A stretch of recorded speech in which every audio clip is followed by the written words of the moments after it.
नमस्कार दोस्तों, मैं assistant audit officer Sanjeet Kumar learn with Sanjeet में आपका स्वागत करता हूं। तो दोस्तों, प्रीपोजिशन के सेक्शन में आज हम चौथा क्लास में पढ़ने वाले हैं एबव, ओवर, बिलो और अंडर का इस्तेमाल।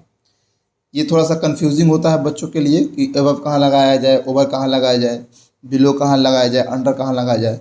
इसमें बहुत बारीक सा अंतर होता है, तो इसको आज हम लोग समझेंगे डिटेल में, ठीक है। और देर ना करते हुए चलिए शुरू करते हैं। तो एबव एंड ओवर में हम कंपेयर तरीका से पढ़ेंगे ना कि इसमें और इसमें क्या अंतर है और इसमें क्या अंतर है, ठीक है। तो चलिए देखिए, it is used to show an object that is on the higher position, ठीक है। ये कह रहा है कि हायर पोजीशन को दिखाने के लिए इसका इस्तेमाल किया जाता है, ठीक है। और जो ये वाला है ओवर का है, it is use to show an object that is exactly on the higher of position. इसमें ध्यान दीजिएगा, इसमें एग्जैक्टली पे ध्यान दीजिएगा। इसमें भी हायर पोजीशन है और इसमें भी हायर पोजीशन है। हायर पोजीशन का मतलब क्या कि कोई चीज़ किसी चीज़ के ऊपर है। जैसे मान लो कि, चलिए एग्जाम्पल देख समझते हैं, ज़्यादा समझ में आएगा जल्दी से। जैसे मैंने आपको एक लिए एग्जाम्पल दिया कि the fan is running above my head, है ना। जो फैन है, सपोज कीजिए कि ये आप है बेड पे बैठे हुए हैं, है ना। और यहाँ पे कहीं भी सीलिंग है, छत है, और छत में मान लो कि पंखा यहाँ पे चाहे यहाँ पे कहीं लगा हुआ है, यहाँ पे ऐसे चल रहा है, यहाँ पे चाहे कहीं भी मान लीजिए चल रहा है। तो वो नाच रहा है पंखा, आपके सर के ऊपर है, ठीक है। अब आप टच में नहीं है ना, आप में टच में नहीं भी है और आपके ऊपर है। टच में पंखा ऐसे भी रह नहीं सकता, गला कट जाएगा, है ना। तो यहाँ पे हम एबव लगाएंगे, ठीक है। चलिए एग्जाम्पल और देख लेते हैं। A bird is flying above मी। एक पक्षी है, जैसे मान लीजिए कि कहीं भी आप खड़े हैं, बैठे हैं, चल रहे हैं, उससे फ़र्क नहीं पड़ता। और यहाँ पक्षी कहीं चल रही है, यहाँ से उड़ के इधर जा रही है, चाहे उधर इधर उड़ के इधर जा रही है, तो यहाँ पे क्या होगा, एबव का इस्तेमाल होगा, है ना। उम्मीद कर आपको समझ में आ रहा होगा। एक और देख लीजिए, there is a mirror above water basin. अब जैसे वाटर बेसिन, सपोज कर लो कि आपका वाटर बेसिन यहाँ बना हुआ है ना। अब यहाँ पे एक दीवार है, है ना। और वहाँ पे एक बना हुआ है वाटर बेसिन, ठीक है। अब वहाँ पे बना हुआ है आपका मिरर। अब मिरर अगर वाटर बेसिन इसके जस्ट सामने नहीं लगा हुआ है, यहाँ पे मान लीजिए कि लगा हुआ है, ठीक है, या यहाँ पे कहीं लगा हुआ है, तो यहाँ पे बोलेंगे एबव। यहाँ पे क्या है कि इसके एग्जैक्टली ऊपर नहीं है, कहीं आसपास में अगर है कोई भी चीज़, तो वहाँ पे हम लोग एबव का इस्तेमाल करेंगे, ठीक है। माने कोई चीज़ आपके ऊपर है, आपके ऊपर स्थित है, तो वहाँ पे हम लोग क्या इस्तेमाल करेंगे,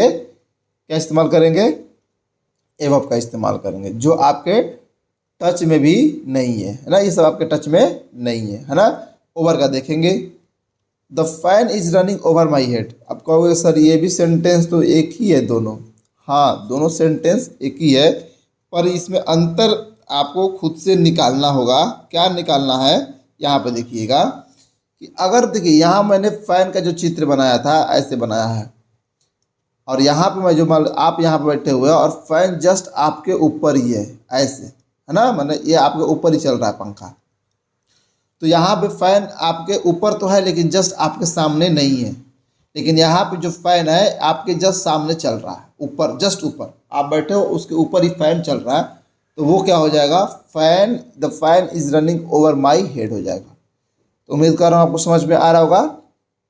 कहाँ पे, अगर आप जहाँ बैठे हो और जो चीज़ आपके ऊपर है और वो आपके एग्जैक्ट ऊपर ना होकर आसपास में कहीं है, तो वहाँ पे हो जाएगा एबव। और उसके जस्ट सामने आपके जहाँ बैठे हो उसके जस्ट ऊपर में हो, तो क्या हो जाएगा आपका ओवर। एग्जाम्पल और देखते हैं, a bird is flying over my head. अब बताओ, जैसे कभी कभी आप देखते होंगे कि चिड़िया होती है, अगर चिड़िया हमेशा कहीं जाते हैं, दाना वाना खिलाने जाते हैं, तो आप यहाँ बैठे रहते हैं, चाहे दाना खिलाते हैं, तो उसके ऊपर पर भी आपके वो उड़ते रहती है, ठीक है। क्या करते हैं, उड़ती रहती है। तो अगर चिड़िया आपके जस्ट सर के ऊपर उड़ रही है, तो वहाँ पे क्या हो जाएगा, ओवर हो जाएगा। ए बर्ड बोलेंगे कि a bird is flying over my head, और वही चिड़िया अगर आसपास में इधर कहीं उड़ रही है तो कहेंगे कि a bird is flying above my head, ठीक है। उम्मीद समझ में आ रहा है। अब वही सेम आपका एग्जाम्पल यहाँ पे मैं मिरर वाला दिया हूँ। The mirror is above the water basin, over the water basin कब होगा, जब वाटर बेसिन के मिरर ऊपर जस्ट लगा रहता है, देखे होंगे अगर वाटर बेसिन और उसके जस्ट ऊपर मिरर लगा हुआ है तो बोलेंगे कि there is a mirror over water basin. ठीक है, तो आपको समझ में आ रहा है मैं क्या बता रहा हूँ, कि अगर एग्जैक्ट ऊपर होगा तो क्या लगेगा, क्या लगेगा, सेम चीज़ है, एग्जैक्ट ऊपर रहेगा तो ओवर लगेगा और एग्जैक्ट ऊपर नहीं होगा तो क्या लगाएंगे, सिंपल बात है, लगाएंगे हम लोग एबव। ठीक है, तो चलिए आगे चलते हैं। अब देखिए एबव ओवर में फिर से क्या अंतर है, अगर उसमें हायर पोजीशन के बारे में बात करें देन ए लेवल, लेवल पे अगर किसी लेवल के ऊपर के बारे में बात कर रहा है, स्टैंडर्ड या मार्क के बारे में बात करें या सुपरियरिटी के बारे में बात करें तो आपको क्या लगेगा, एबव का इस्तेमाल होगा। ठीक है, और अगर कुछ चीज़ कवर करने के बारे में बात हो तो क्या लगेगा, ओवर का बात होगा। कैसे होगा अभी देखते हैं। देखिए his English is above average, अब कह रहा है कि जैसे मान लीजिए कि एवरेज कोई, मान लीजिए कोई इंग्लिश बोलता है तो बोलता है ना, अच्छा मेरा इंग्लिश एवरेज है, लेकिन उसका जो इंग्लिश है थोड़ा ऊपर है, एवरेज से अच्छा है उसका, मतलब एक स्टैंडर्ड है या उस लेवल से ऊपर है। ठीक है, क्या है, एक लेवल से ऊपर है, जैसे बोलते हो कि नॉर्मल, हाँ ठीक ठाक मेरा इंग्लिश अच्छा है, ठीक ठाक है, एवरेज है, तो वो हो गया। और कोई अच्छा इंग्लिश बोलता है एकदम, जैसे लग रहा है कि वो एकदम इज इंग्लिश जो होते हैं ना, पूरा अंग्रेजी में बोलते हैं, दिखाते हैं, चाहे जो सच में इंग्लिश वाले होते हैं वो अगर बात करें तो उनका क्या है कि उनका एवरेज से ऊपर है, तो वहाँ पे क्या हो जाएगा कि एबव एवरेज हो जाएगा, क्योंकि यहाँ पे एक स्टैंडर्ड के ऊपर के बात में या लेवल के ऊपर के बात कर रहा है। ठीक है, और देखिए the river is flowing above the danger mark, अब देखिए डेंजर मार्क के एक मार्क हो जाता है, डेंजर होगा, डेंजर मार्क है डेंजर के, एबव द डेंजर मतलब कि खतरा के जो घंटी है उससे ऊपर बढ़ रहा है, ऊपर डेंजर लेवल यहाँ पे लिख दीजिए, डेंजर लेवल कह सकते हैं, डेंजर अगर लिखना है आपको तो डेंजर लेवल पे, डेंजर लेवल से ऊपर बढ़ रही है। तो एक यानी एक स्टैंडर्ड है, उस स्टैंडर्ड के ऊपर या उस मार्क के ऊपर, जैसे मान लीजिए कि अभी कोसी नदी के बारे में बात हो रहा था कि अगर 3 या 4 क्यूसेक कितना तो था, अगर पानी मान लीजिए, सपोज कीजिए कि एक नदी है और उसका क्षमता है 10 क्यूसेक पानी ढोने का एक बार में। ठीक है, और पानी 12 क्यूसेक से ऊपर उसमें जा रहा है, तो क्या है, वो एवरेज से एक लेवल से ऊपर बढ़ रहा है, यानी खतरा है, तो उसमें क्या है कि उस लेवल से ऊपर बढ़ रहा है, तो वहाँ पे लोग लगाएंगे क्या, एबव, है ना। और देखिएगा, अच्छा यहाँ पे लेवल लिखा हुआ है दोस्तों, ठीक है, डेंजर लेवल लिखा हुआ है, Delhi is 1500 meters above sea level. अब देखिए यहाँ भी एक स्टैंडर्ड से ऊपर बात कर रहा है, एक लेवल है और उस लेवल से ऊपर के बात कर रहा है ना, तो दिल्ली इज 1500 मीटर्स, जो दिल्ली है 1500 मीटर से समुद्र के तल, जो बोलते हैं समुद्र तल के, समुद्र तल से 1500 मीटर ऊंचा है हमारा दिल्ली। ठीक है, एग्जैक्ट नहीं है दोस्तों, ये बस ऐसे लिखा गया है, इसको सही नहीं मानना है ना। तो समझ में आ गया आपको कि एबव में कैसे लगेगा। अब देखिए सी इज एबव लॉ, अब यहाँ पे शी इज एबव लॉ का मतलब क्या हुआ है कि सुपीरियरिटी वहाँ पर दिखा रहा है, कि उसमें सुपीरियरिटी का मतलब है कि उसमें कोई काम नहीं करता, कोई लॉ कानून कुछ काम नहीं करता, वो सबसे ऊपर है ना। तो इस तरह का यानी सुपीरियरिटी की बात कर रहा है कि मैंने कोई फर्क नहीं पड़ता कौन क्या बोल रहा है, वो सबसे ऊपर है। ठीक है, अब इसको गलत सेंस में, अच्छे सेंस में, किसी भी सेंस में लो, हालांकि कोई लॉ से ऊपर होता नहीं है, अगर कोई लॉ से ऊपर अपने आप को समझ रहा है तो इसका मतलब कि वो इलीगली है, अच्छा बात नहीं है ना। तो शी इज एबव लॉ, एक सुपीरियरिटी दिखाने के चक्कर में ये होता है। ठीक है, अब देखिए कवर का देखिए, अब ये ओवर में क्या है कि अगर जैसे कि आपको सरफेस है और सरफेस से टच और वो ढका हुआ है, ठीक है, अब देखिए यहाँ पर कवर लिखा हुआ है ना, कोई चीज़ कवर ढका हुआ है, तो जैसे मान लो कि आप बेड पे हो ना, आप ऐसे बेड पे लेटे हुए हो, चाहे अगर बेड ही बिछा हुआ है, बेड लगा हुआ है, चलो मान लो कि ये बेड है और ये ब्लैंकेट इसको कवर किया हुआ है। ठीक है, तो क्या हो जाएगा, the blanket is over bed हो जाएगा, ब्लैंकेट इज ओवर बेड हो जाएगा, क्यों, क्योंकि वो उसको ढका हुआ है। ठीक है, put the blanket over me, कह रहा है कि मेरे ऊपर जो ब्लैंकेट है वो रख दो, इसका मतलब क्या है कि मेरे को ढक दो, मेरे को रखने का मतलब यहाँ पे ये नहीं कि रख दो, इंग्लिश का यही खासियत है दोस्तों कि अगर पुट मतलब रखना होता है तो आपको रखना ही नहीं समझना है कि ये ढकना होता है, क्यों? क्योंकि अगर आपके ऊपर कोई, मैं ब्लैंकेट थोड़ा कैसे 10 को ब्लैंकेट लाया अगर ऊपर ऊपर रख दिया, नहीं ना, खोल के उसको आप उसको रखोगे ताकि वो उसको ओढ़ सके, है ना, उसके ऊपर ढक सके वो अपने बॉडी को। तो इसलिए ये put the blanket over me, यानी किसी लेवल से, किसी स्तर के मतलब सरफेस पे अगर कोई चीज़ से ढका हुआ है कोई भी चीज़, तो वहाँ पे क्या हो जाएगा, या उस पर रखा हुआ है कोई भी चीज़ सरफेस पे रखा हुआ है अभी तभी, जैसे कि देयर इज़ ए बुक, यहाँ पर लिख देते हैं there is a book over the table. तो ये क्या है, टेबल पे एक किताब रखा हुआ है। अब किताब वो टेबल पे कहीं भी रख सकता है ना, ये टेबल है, यहाँ भी हो सकता है। आप सुने होंगे कि ऑन द टेबल होता है, वो भी सही है और ये भी सही है। क्यों? क्योंकि इस जहाँ पे ये किताब रखते हो वहाँ भी कुछ ना कुछ सरफेस ढका हुआ रहता है, ठीक है। तो इसलिए अब बेड पे भी आप रखते हो तो पूरा का पूरा तो कमरा, पूरा का पूरा ब्लैंकेट से पूरा बेड तो नहीं रख जाता है ना कहीं जगह खाली होता है, तो यहाँ भी होगा, ठीक है। तो आप पुट भी रख सकते हैं, ऑन तो होता ही है, और यहाँ पे ओवर भी सही होगा, ठीक है।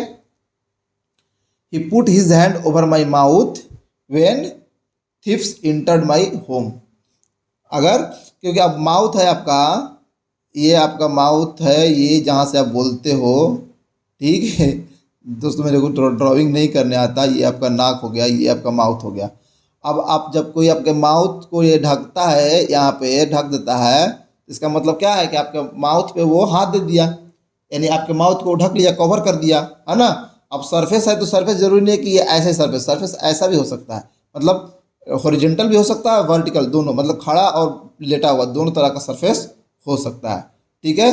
तो इन तरह के भी सरफेस को अगर मुंह को होता, इसमें क्या मतलब होगा कि he put his hand over my mouth when thieves entered my home. जब चोर मेरे घर में घुसे तो वह, उसका कोई दोस्त होगा, उसके पापा होंगे, चाहे कोई होगा, जो उसके मुंह पे हाथ रख दिया, बंद कर दिया, उसके मुंह से ढक दिया ताकि वो चिल्लाए ना, तो चोर जान जाएंगे और हो सकता है कि कुछ खराब कर देंगे, मार देंगे, पीट देंगे, कुछ भी कर सकते हैं ना।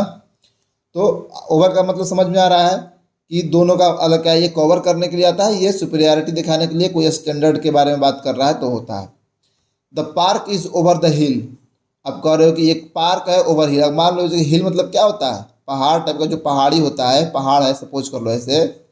अब एक उसी के ऊपर कहीं पार्क बना हुआ है यहाँ पे, तो उतना क्षेत्र उससे ढका हुआ है, तो एवब हिल नहीं करेंगे, ओवर द हिल करेंगे। क्यों? क्योंकि उसके टच में भी है और उसके ढका हुआ है, क्योंकि देखिए यहाँ पे जितना सब टच में है ना, और ढका हुआ है, तो इसलिए यहाँ पे ओवर का इस्तेमाल होगा। तो उम्मीद करता हूँ आपको अब तक समझ में आ रहा होगा। अगर आपको नहीं समझ में आ रहा होगा तो आप कमेंट बॉक्स में पूछ सकते हैं हमको बिना किसी हिचक के, या टेलीग्राम में हम लिंक दिए हैं नीचे डिस्क्रिप्शन बॉक्स में, टेलीग्राम का लिंक दिया है, वो आप वहाँ भी पूछ सकते हैं, और इसका PDF भी वहाँ पे आप डाउनलोड कर सकते हैं, ठीक है।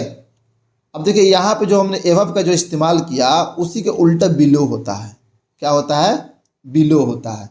जैसे कि एवब होता है, जैसे कि हिज इंग्लिश इज एवब एवरेज, ठीक है। तो वहाँ पे हम लोग बोल सकते हैं, जैसे यहाँ पे ये देखिए, ये वाला सेंटेंस देखिए, the river is flowing above the danger level है। तो यहाँ पे अगर जैसे कि यहाँ पे एवब का मतलब ऊपर के लिए हो गया, और यहाँ पे बिलो का मतलब नीचे के लिए हो गया, ठीक है। वहाँ भी ओवर का मतलब क्या था? ऊपर की था, और जो बिलो का क्या है? अंडर। अंडर का मतलब क्या होता है? नीचे होता है। तो ये दोनों का एक दूसरे का उल्टा है, लगभग उल्टा होता है। पूरा तरह से आप नहीं कर सकते, लेकिन लगभग उल्टा होता है ना, कि ओवर का उल्टा अंडर हो गया और एवब का उल्टा बिलो हो गया, ठीक है। तो आप देखिए, जैसे कि the river is flowing below the danger level, मतलब जिस समझाया आपको कि जो उसका 10 क्यूसेक लेने का क्षमता है वाटर, पानी ढोने का, लेकिन अभी 8 या 7 कोई भी क्यूसेक ढो रहा है। इसका मतलब क्या है कि डेंजर लेवल से नीचे है ना। तो जब डेंजर लेवल से नीचे है तो क्या हो जाएगा? आपका बिलो हो जाएगा, ठीक है। तो ज़्यादा इसमें बिलो में और अंडर में बहुत ज़्यादा दिमाग खर्च नहीं करना है, क्योंकि इसमें जस्ट अपोजिट करना है। His English is below average. देखिए, जो ये एवब एवरेज था, मैंने एक स्टैंडर्ड से ज़्यादा था, अब उसी स्टैंडर्ड के नीचे, तो इसलिए इसका उल्टा में जो जो भी यहाँ पे होगा बनेगा। अब देखिए, आप कहोगे कि सर यहाँ पे ये सी लेवल वाला कैसे करोगे? तो जिसका नहीं होगा वहाँ, अब कोई घर के बारे में तो बात नहीं कर सकते, हाँ, लेकिन मान लो कि कोई पनडुब्बी चल रहा है, पनडुब्बी पानी के नीचे चल रहा है, तो वहाँ पे बोल सकते हैं कि पनडुब्बी जो होता है इस क्या हो रहा है, फ्लोइंग ना below the water surface. Sea level जो होता है, सी सरफेस होता है, सी सरफेस के नीचे पनडुब्बी चल रहा है, चाहे जो भी करता है, चलता है, क्या करता है पनडुब्बी, चलती है ना, चलती होगी, तो वहाँ पे हम लोग बिलो करेंगे, ठीक है। जो चीज़ नीचे है उसको नीचे कर देंगे, ठीक है। सी इज एबव लॉ। अब यहाँ पे कोई सब कुछ अंडर लॉ के ही अंदर होता है, बिलो लॉ नहीं होता है, अंडर। यहाँ पे याद कीजिएगा कि एवरीवन कम्स अंडर लॉ हो जाएगा, यहाँ पे ये चीज़ को ध्यान रखिएगा ना। अंडर लॉ, किसी के कंट्रोल में जब आप जाते हो तो वहाँ पे अंडर में जाते हो। ये एक एक्सेप्शन याद कीजिएगा कि अगर आप याद रखिएगा कि अगर आप कंट्रोल में जाते हो, किसी के कंट्रोल में जाते हो, तो वहाँ पे अंडर का इस्तेमाल होगा। जैसे every one is under law. ये आप याद रखना। कंट्रोल का जब बात आए तो आप किसी के कंट्रोल में अगर होते हो तो उसके अंडर में होते हो ना। जैसे 10 पुलिस ऑफिसर्स वर्क अंडर मी, मतलब जैसे 10 पुलिस ऑफिसर्स वर्क अंडर मी हो जाएगा, क्योंकि आप उनके कंट्रोल में काम कर रहे हैं। अंडर मी, मेरे कंट्रोल में आप 10 पुलिस ऑफिसर काम कर रहे हैं, तो यहाँ पे कंट्रोल में जब होगा तो क्या हो जाएगा, अंडर हो जाएगा, ठीक है।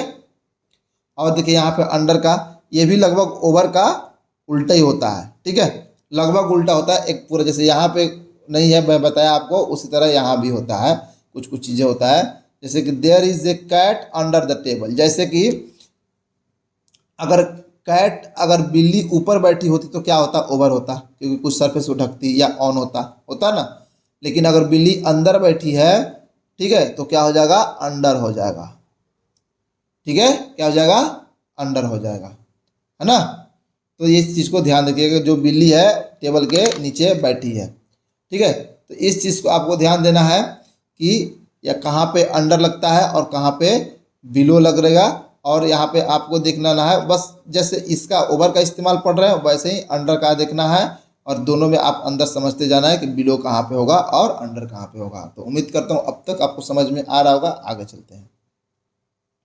अब यहाँ पे देखिए, अगर कोई चीज़ नंबर या क्वांटिटी में अगर कोई चीज़ें से ज़्यादा है तो वहाँ पे ओवर लगाएंगे, ठीक है। और अगर कोई चीज़ बेटर में है, बेटर मतलब अच्छा क्वालिटी है, कुछ भी है, किसी चीज़ से या किसी चीज़ से भी, दोनों से, समवन और समथिंग, माने किसी चीज़ से या किसी से, दोनों में अगर उसमें बेटर है क्वालिटी में, देखिए ये है क्वांटिटी और ये है क्वालिटी, ठीक है। अगर क्वालिटी में अच्छा है तो एबव लगाएंगे, और क्वांटिटी में अच्छा है, नंबर में ज़्यादा है तो क्या लगाएंगे, ओवर लगाएंगे, ठीक है। चलिए देखते हैं एग्जाम्पल, ठीक है। She is over 90 years old, ये कह रहा है कि वह 19 साल से ज़्यादा की उम्र की है, ठीक है, वह 19 साल से ज़्यादा की उम्र की है। तो जैसे कि अगर मैं बोलता हूँ कि शी इज 19 ईयर ओल्ड, मतलब क्या है कि वो 19 साल की है। लेकिन जब बोलते ना कि नहीं यार वो 19 साल से ना ज़्यादा लग रही है, चाहे 20 साल से ज़्यादा लग रही है, चाहे 23 साल से ज़्यादा लग रही है, तो वो ज़्यादा को दिखाने के लिए आप नंबर दिखा रहे हैं ना, ये क्या है, नंबर है। इस नंबर से आप कोई चीज़ ज़्यादा बता रहे हैं तो क्या होगा, ओवर होगा। तो she is over 90 years old हो जाएगा, ठीक है। जैसे you have been staying here, यहाँ यू हैव बीन नहीं होगा दोस्तों, यू हैव स्टेड हो जाएगा, स्टेड हियर ओवर 2 वीक्स, आप यहाँ 2 वीक से ज़्यादा रुक चुके हैं, ठहर चुके हैं। STAY होगा, YED, ठीक है। अगर आपको समझ में क्लियर नहीं आ रहा है तो आपको अभी कर देता हूँ, है ना। ये स्टेड हो जाएगा आपका, जैसे ये आप काट दीजिए, इस दोनों को मत पढ़िएगा, स्टेड हो जाएगा, STAYED।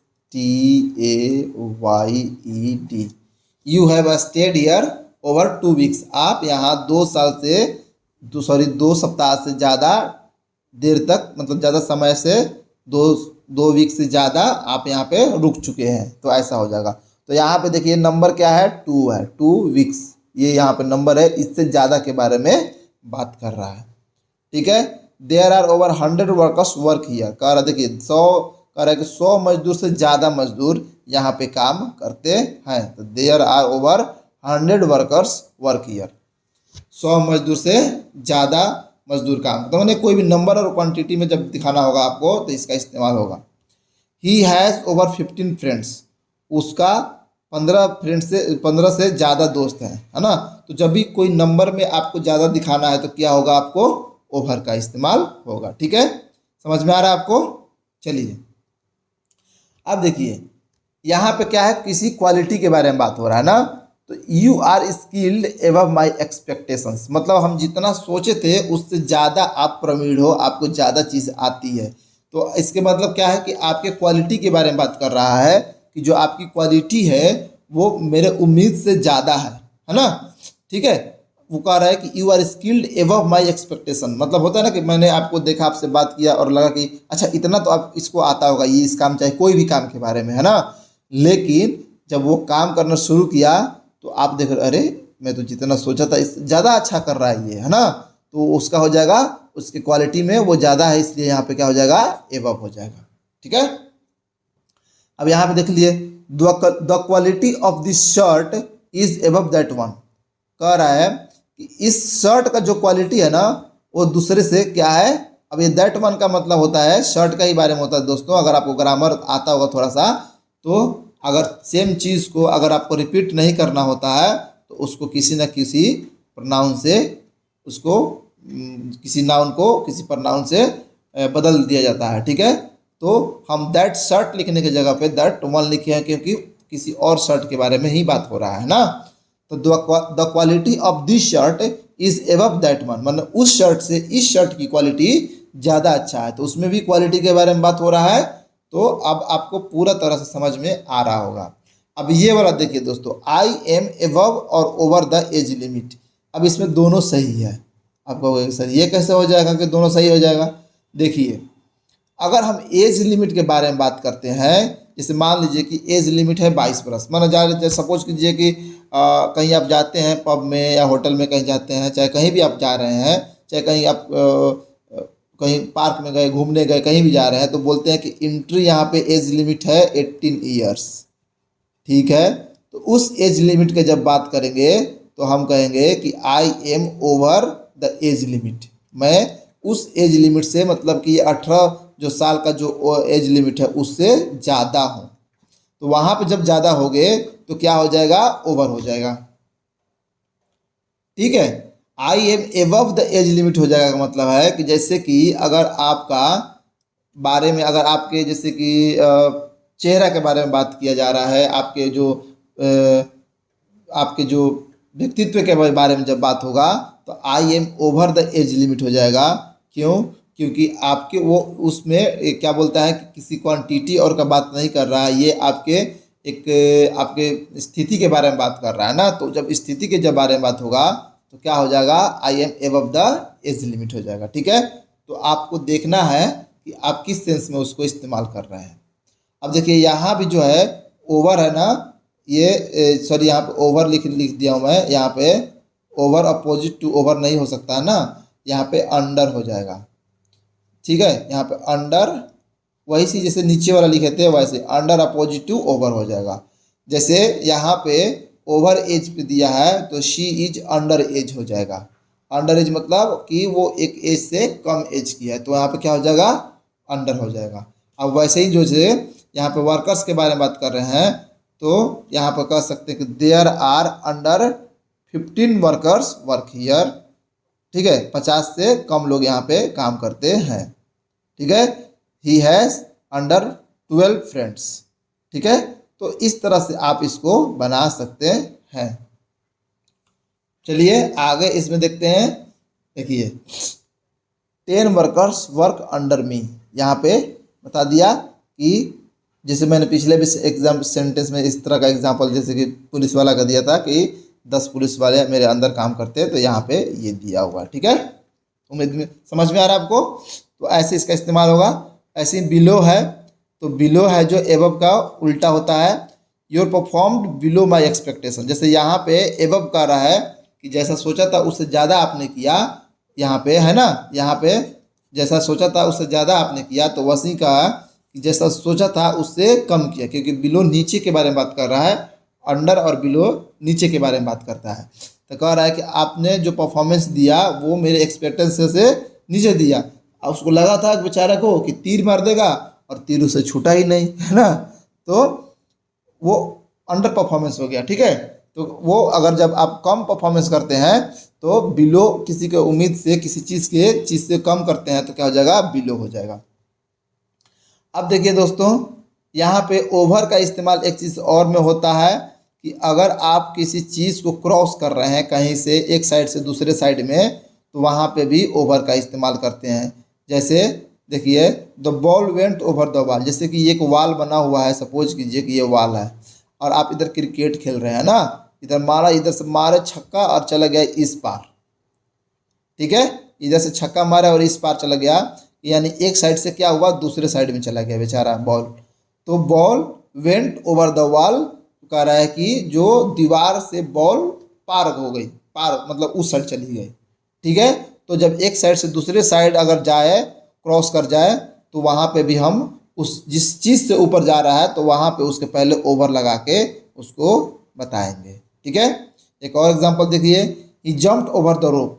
जैसे आप कोई पुलिस वुलिस का तैयारी करता है तो उसको दिया जाता है ना कि या तुमको 4 फीट फाड़ना, 4 फीट हाइट फाड़ना है, 4.5 फीट हाइट फाड़ना है, आप इधर से रनिंग लगा के जाते हो और इसमें आप ऐसे कूदते हो इस साइड में। ठीक है, तो इस साइड से आप इस साइड कूदते हो तो आप क्या कर रहे हो, रोप पे जंप करते हो, इस साइड से उस साइड चले जाते हो, तो वहाँ भी क्या हो जाएगा, ओवर हो जाएगा। ठीक है, चाहे आप देखिए, a stone went over my head, जैसे मान लो कि आप बैठे हो और किसी ने उधर से दे डाला, आपका कोई कंकड़ मार दिया, पत्थर मार दिया, और लेकिन आपको लगा नहीं, और आपके इस जो बैठे हुए भाई साहब, आप चेयर पे ऐसे बैठे आराम से, ये देखिए पैर लगा के आप ऐसे बैठ गए, है ना, ये आपका सर है।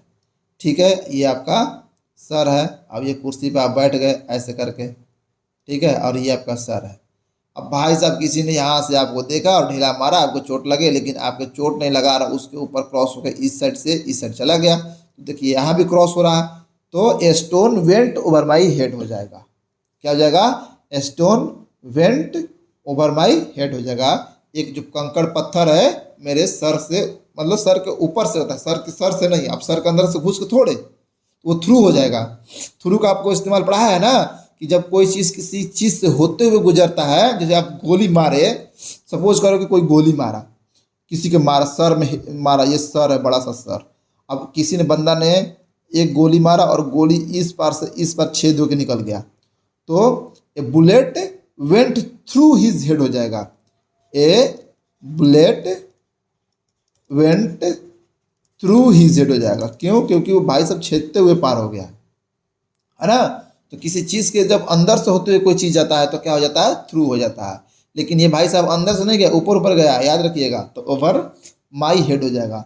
तो आपको समझ में आ रहा होगा कि मैं क्या समझा रहा हूँ। ठीक है, तो उम्मीद कर रहा हूँ कि आपको समझ में आ रहा होगा। ओवर, एवब, बिलो और अंडर का आप इस्तेमाल पढ़े, और कैसा लगा आप कमेंट बॉक्स में ज़रूर बताइएगा, क्योंकि थोड़ा मोड़ा और भी बहुत सारा प्रीपोजिशन अभी आपको समझाना है जो कि इम्पोर्टेंट है, वो भी मैं आपको अगले वीडियो में समझाऊंगा। तो दोस्त, वीडियो कैसा लगा आप कमेंट बॉक्स में ज़रूर बताइएगा, मुझे उसका इंतज़ार रहेगा।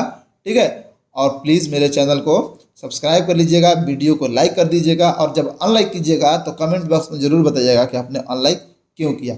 अगर मुझे पता चल जाएगा तो उस चीज़ को मैं सुधारने का ज़रूर कोशिश करूँगा। ठीक है दोस्तों, तो उम्मीद करता हूँ कि आपका जो पर्व का सब अभी समय चल रहा है अच्छा से चल रहा होगा, अच्छे से मन रहा होगा, आप भी इंजॉय कर रहे होंगे। ठीक है दोस्तों, चलिए इंजॉय कीजिए, पढ़ाई कीजिए, खूब मन लगा कर पढ़िए। तब तक के लिए नमस्कार।